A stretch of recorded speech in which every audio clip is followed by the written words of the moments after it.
Greetings, ladies and gents, and welcome to this latest edition of Tales from Outer Space, where I take stories from across the internet and read them for your entertainment. This particular story is called Reluctant Champion, written by AC1308. Son of a bitch, that stings. John Riley, security guard, leaned against the iron-bound wooden door and glared at the arrow that was currently stuck in his left bicep. It was only a foot long, but having a sharpened chopstick jammed into a muscle is going to hurt, whether it's 2 inches long or 12 inches long. At his back, he felt the tiny thunk-thunk-thunk as the goblin archers tried to shoot him again, through the door. Well, nobody ever accused goblins of being smart. Reaching across, he took hold of the arrow and pulled it out. The wound, already spreading red across the once pristine white of his uniform shirt, didn't look serious. Hopefully the goblins didn't do anything creative like rub their arrow in the tips and shit before they shot them. Because the closest antibiotics Joe knew about were in his apartment a whole world away. He heaved an aggravated sigh. This is gonna suck. One arrow wasn't gonna kill him, but they had more than a few archers, and the little suckers were fast in the draw, and he didn't want to even consider what would happen if one got in his eye, or even his mouth. I need some kind of tower shield. Putting pressure on the arrow wound, he looked around at the forecourt of the ogre's lair. The 11 knights who had volunteered to come with him were keeping back, since their leader had gone down under a hail of goblin arrows. Of course, he had also tried to charge them single-handedly, so Joe figured that it was a Darwin Award right there. Poor guy. How did I even get into any of this? Because I was bored, that's why. And because when the beautiful princess who stands about 4 feet 6 inches appears in your mirror and asks if you want to become a hero of legend, who, in the right mind, says no? But actually, if I was in my right mind, I would definitely said no.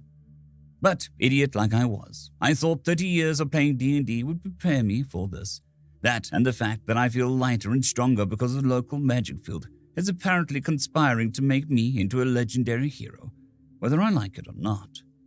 So here I am, assaulting an ogre's lair, an ogre who knows about setting out sentries and defense in depth. If I ever get back, I'm going to find my old game masters and punch them in the face a lot. This is a lot harder than they ever made it sound. Sir Riley, called one of the elven knights. Art thou sorely injured? Nah, it's just a scratch, Joe replied absently, wrestling with the problem again. Trouble is, a lot of scratches like that will kill me, and you guys don't do plate, especially plate my size. I need something that'll stop me from ending up like a pincushion. Here art my spear and my shield, called out a knight. Thou needest them more than I do. With a scraping sound, and the aforementioned items came sliding across the rough flagstone. Joe looked down at the spear and leaned it aside. The kite shield was made for someone about the size of a fantasy dwarf or a tall halfling, which meant that it would be nice a breastplate for him. That would actually be useful. He untucked his shirt and slid the shield up inside, then tucked it in again, knocking on it with his knuckles, eliciting a comforting metallic clang. Then he looked back at the spear. It had one nice hefty chisel-shaped head, clearly designed to punch through armor and come out the back. Useful, but he still had to get into close enough range to make use of it. Then he looked at the door again, and at the spear. Picking up the spear, he began prying the hinges of the door. Metal screeched as it was forced out of the wood. A few minutes later, he caught the door before it would have fallen over. Holding it steady in front of him, he looked over his shoulder at the elven knights. Ready, guys? I'm going to bulldoze them. You follow on and mop up what's left. The one who had given him the spear and shield leapt up first, brandishing a skinny metal toothpick that passed as a sword. I know not this word bulldoze, but where you lead, we will follow. Yeah, let's go with that. Hefting the door, Joe let out a yell. In this history of war cries, it would not rate very high, but he was going with it anyway. Fuck this shit! Following along as he charged into the passageway, the knights eschewed his bellows. Fuck this shit! In front of the door, which he couldn't see through, Joe heard shouts and shrieks of alarm. He also felt light thuds as the door impacted some goblins that had crept closer. More impacts at the door, but like the others, did nothing. Sweeping down the corridor, he cleared the way, pushing some goblins ahead and knocking some off to the sides. The Elven Knights, charging behind, dispatched these with brutal efficiency, proving their worth a dozen times over. And then he was through the gauntlet, barreling into a large round room, rather than into something that he couldn't see.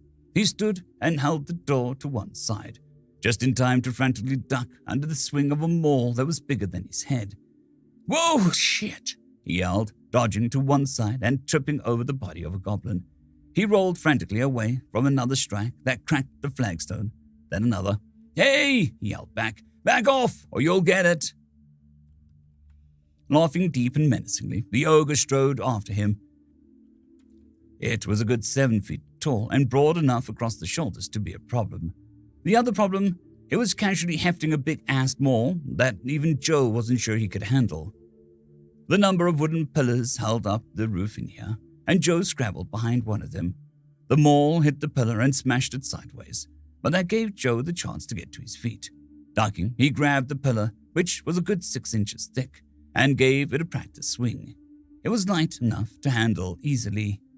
Good. He went to meet the ogre, then stepped back just as it swung the maul.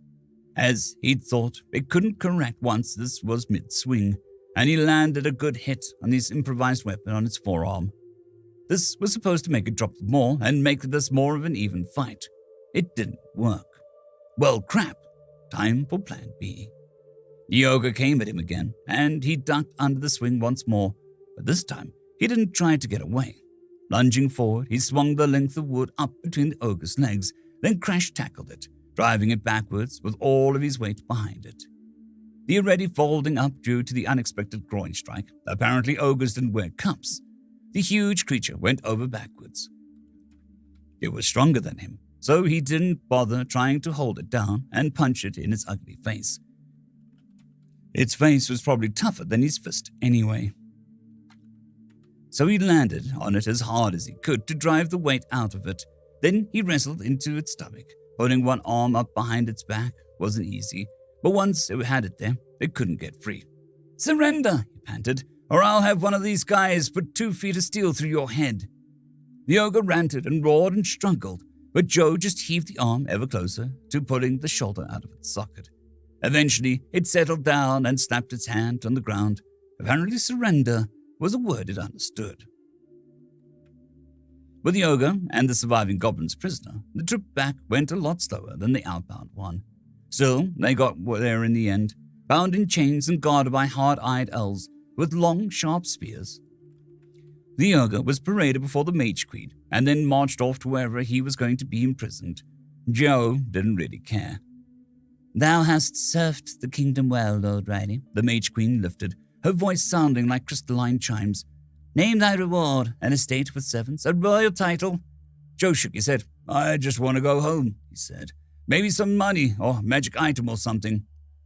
She tilted her head and regarded him shrewdly. "Very well."